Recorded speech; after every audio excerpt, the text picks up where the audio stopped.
말레이시아에서 동쪽으로 약 64km 떨어진 해역. 특정 구역을 유심히 살펴보면 무언가 특이한 모습들을 발견할 수 있습니다. 바다 한가운데에서 만난 두 척의 배들이 쌍을 이루며 마치 서로 대화하듯 보이는 이 모습은 대중에게 익숙하지 않은 모습이지만 해상 위에서 자주 벌어지는 독특한 거래 방식 중 하나입니다. 이것은 선박 대 선박이라고 불리는 환적 방법으로 주로 석유나 정제유, LNG 등 액체 화물을 운송하는 선박들에서 볼 수 있는 모습들로 호스와 펌프를 통해 해상에서 선박 간 직접 이송하는 시스템입니다. 이러한 환적 방법은 항구 정박 없이 물류 처리가 가능해 정박 비용과 시간을 절감하고 혼잡한 항만을 회피할 수 있다는 점 때문에 일부에서 사용되는 방법이지만 해상에서 이루어진다는 점 때문에 기상 악화 시 위험성이 크고 유출 사고 및 충돌 위험이 높다는 단점이 존재해 사고 시 막대한 비용이 발생합니다. 상당히 큰 단점이 존재하지만 반대로 비용 절감이라는 장점 때문에 이 구역에서 이러한 방식을 사용하는 선박들이 점차 늘어나기 시작해 2024년엔 하루 최대 12건 이상 발견되는 경우도 있었습니다. 이 구역을 통해 얼마나 많은 원유가 이동되고 있는지 정확히 측정되진 않았지만 가장 보수적 집계로 가정했을 때 2024년 1월부터 9월까지 최소 3억 5천만 배럴의 원유가 거래된 것으로 추정되고 있습니다. 이것은 당시 평균 유가와 업계 할인율을 고려하면 약 200억 달러가 넘는 수치입니다. 다시 한번 말하지만 이건 가장 보수적으로 집계했을 때 수치입니다.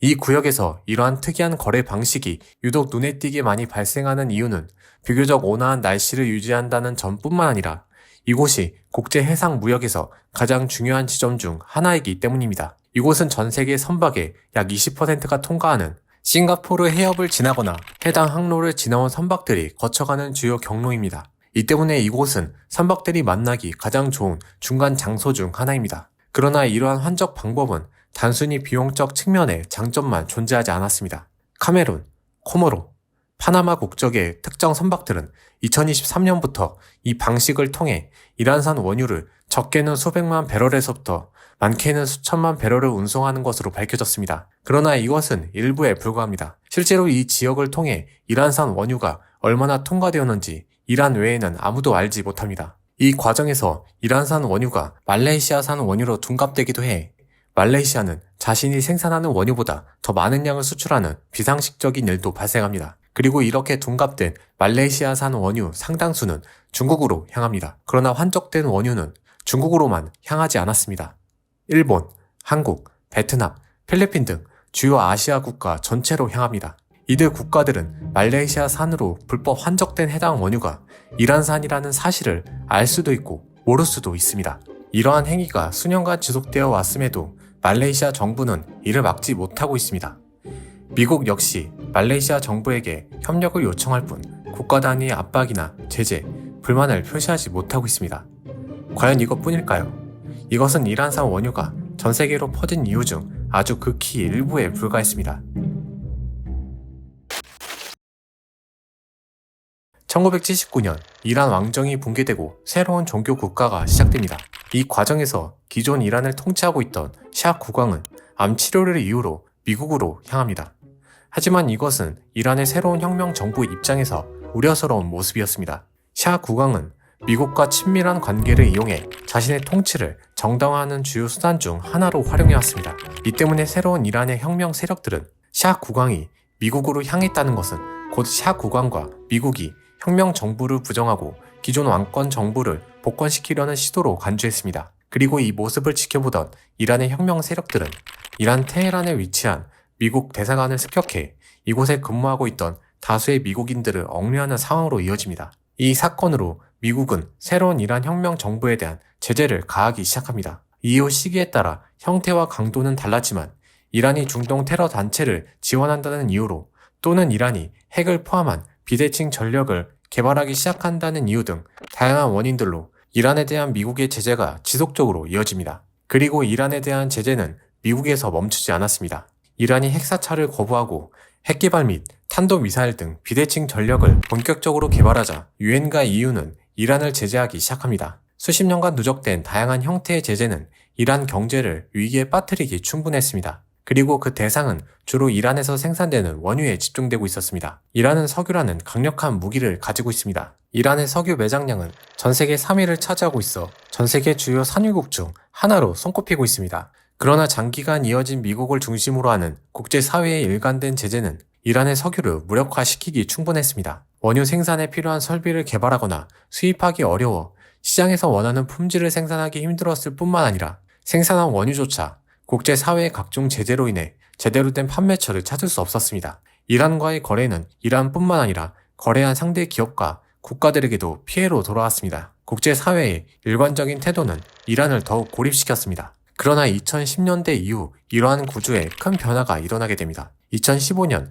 미국을 포함한 국제사회는 이란과 핵합의를 체결합니다. 이 핵합의는 이란이 국제사회에 주기적인 핵사찰을 수용해 점진적으로 핵무기 관련 개발을 완전히 포기하는 대신 이란에게 부과된 각종 제재를 해제하는 합의로 미국을 포함한 영국, 프랑스, 중국, 러시아, 독일 및 EU 전체 등 제재와 관련된 직간접적 이해 당사자들이 모여 해당 합의에 참여했습니다. 하지만 3년 뒤 2018년 미국은 해당 합의를 탈퇴했습니다. 미국은 해당 합의에서 제재 조치 해제는 즉각적으로 이루어진 반면 핵무기 개발 포기는 점진적으로 이루어져 당장의 위협이 사라지지 않는다고 판단했습니다. 또한 핵무기를 제외한 다른 비대칭 전력들의 위험 요소를 다루지 못하며 이 때문에 해당 합의가 미국과 우방국의 안보를 충분히 보장하지 못한다는 점을 들었습니다. 반면 해당 합의에 함께 참여했던 중국과 러시아는 물론 영국과 프랑스를 비롯한 대부분의 국가들이 미국의 일방적인 탈퇴는 이란의 핵 문제를 오히려 더 복잡하게 만들 수 있다고 우려했습니다. 특히 해당 핵 합의는 국제사회의 다자간 이해관계 속에서 그나마 가장 현실적인 타협안으로 평가받고 있었기 때문에 국제사회의 공조를 약화시키고 분열을 초래하는 계기가 될 것이라고 판단했습니다. 그럼에도 불구하고 미국은 안보를 이유로 이란에게 이전보다 더 강력한 제재를 시행하기 시작합니다. 하지만 중요한 점은 미국의 제재 강도는 더욱 거세졌지만 반대로 적용 범위나 규모는 이전과 달라졌다는 점입니다. 초강대국인 미국의 이러한 태도는 미국의 영향력이 큰 우방국들에게는 미국과 동일한 입장으로 선회하게 만들 수 있지만 그렇지 못한 국가들에게는 전혀 다르게 해석될 수 있습니다. 또한 동맹 관계가 약화되거나 국제사회에서 영향력이 줄어들게 되면 이러한 독자 제재는 제한적 효과를 보여왔습니다.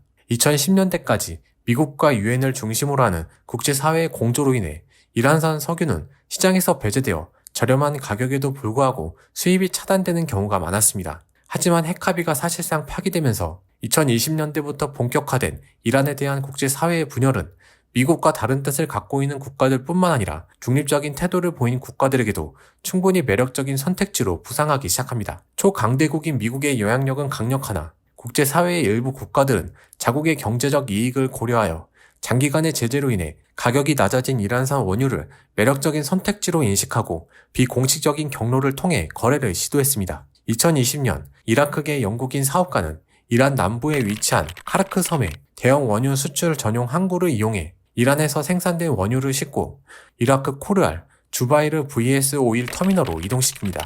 이 과정에서 이란산 석유는 페르시아만 해역 내부의 여러 유조선들을 이용해 환적하면서 출처를 숨기는 작업을 진행합니다. 이라크 내 위치한 오일 터미널에 이동한 이란산 원유를 이라크에서 생산된 원유와 혼유하는 방식을 이용해 이라크산으로 둔갑시킵니다. 이 과정에서 해당 오일 터미널에 저장 탱크 약 6기가 사용되었으며 이는 이란산 원유를 혼유하고 수출하기 위한 일시 저장과 출처를 위조하기 충분한 규모였습니다. 혼유된 원유는 이라크 정부 관리들의 인증을 받아 이라크 내에서 지속적으로 작업이 진행되었으며 최종적으로 이라크 산으로 완벽하게 위조된 원유는 다시 이라크 항구로 이동해 전 세계로 수출됩니다. 이 과정에서 이라크 관리 다수가 포함되어 금전적 대가를 받고 서류 조작, 항구 이용 허가, 세관 회피 등을 도왔으며 이러한 거래로 창출된 이란의 수익은 제재 회피를 위해 육로를 통해 이라크에서 이란으로 현금이 직접 운송됩니다. 이렇게 거래된 원유는 중국과 아시아 국가뿐만 아니라 그리스나 이탈리아와 같은 지중해 연안 국가와 튀르키예, 아프리카 북부 일부 국가로 향하며 해당 국가에서 직접 소비되거나 중개 역할을 병행해 더 복잡한 방식으로 유럽 전체 그리고 글로벌 시장으로 퍼지게 됩니다. 이러한 결과 미국의 독자 제재가 이루어진 직후 급감했던 이란의 석유 수출과 생산량은 2020년 이후 점차 회복해 사실상 현재에 와서는 미국의 독자 제재가 국제사회 공조와 함께 이루어졌던 이전과 비교해 상대적으로 큰 영향력을 발휘할 수 없는 상황에 놓이게 됩니다. 특히 2024년 이란의 석유 생산량은 1979년 이란 이슬람 공화국이 시작된 이래 가장 높은 수치로 이란 왕정 당시의 생산량과 비슷한 수치를 기록하며 사실상 제재가 없는 수준까지 상승해 10위권 안팎에 머물렀던 전 세계 석유 생산량은 5위까지 올라서게 됩니다.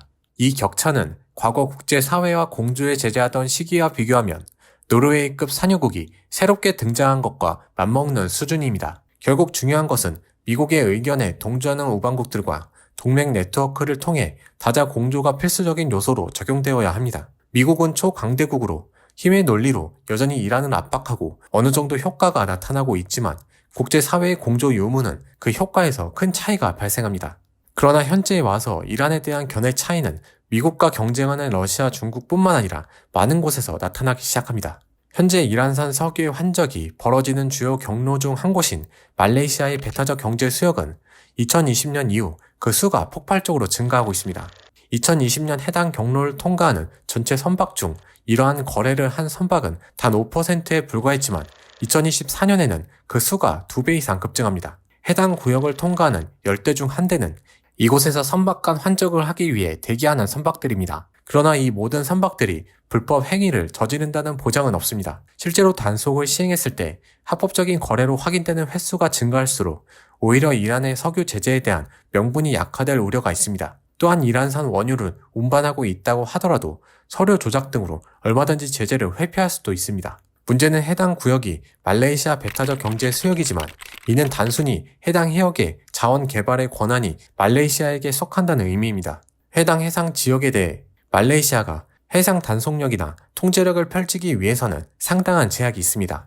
이는 해당 지역이 싱가포르, 말레이시아, 인도네시아 등의 나라에서도 일정 부분 영향력을 발휘할 수 있는 측면이 있기 때문입니다. 세 국가의 경계가 가깝다는 측면에서 일방적으로 말레이시아가 자신의 배타적 경제 수역이라는 이유로 단속을 할 경우 이는 주권 문제로 커져 국제적 마찰이나 외교적 긴장이 발생할 수 있습니다. 이 때문에 이 구역에서 벌어지는 거래에 대해 미국 역시 적절한 조치를 취하기 어려운 상황입니다. 그러나 이러한 거래는 단순히 지역에 그치지 않습니다. 아직 알려지지 않은 이란산 원유의 거래 방식은 전 세계 어느 지역에서 어떤 방식으로 진행되고 있을지 이란 외에는 아무도 알지 못합니다. 이란산 원유의 확산은 단순히 밀수나 제재 회피의 문제가 아닙니다. 그 이면에는 국제 질서의 균열, 미국 중심의 단일 패권 체제에 대한 도전, 그리고 각국의 현실적 이해 관계가 복잡하게 얽혀 있습니다. 미국의 독자 제재는 여전히 강력하지만 국제사회의 공조가 약화된 지금 그 효과는 제한적일 수밖에 없습니다. 그리고 이 틈을 파고든 이란은 수년간 전략적 환적과 위장 수출을 통해 자국의 원유를 글로벌 시장 곳곳에 퍼뜨려왔습니다. 그 결과 이란산 원유는 이제 단순한 밀수품이 아닌 세계 에너지 시장의 실질적인 변수로 부상했습니다.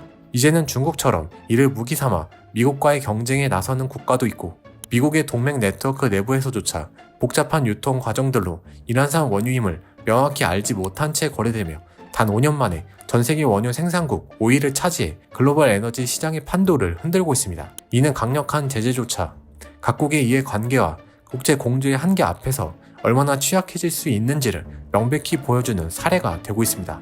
그리고 바다 위에서 벌어지고 있는 이 특이한 모습은 그 과정의 하나일 뿐이었습니다.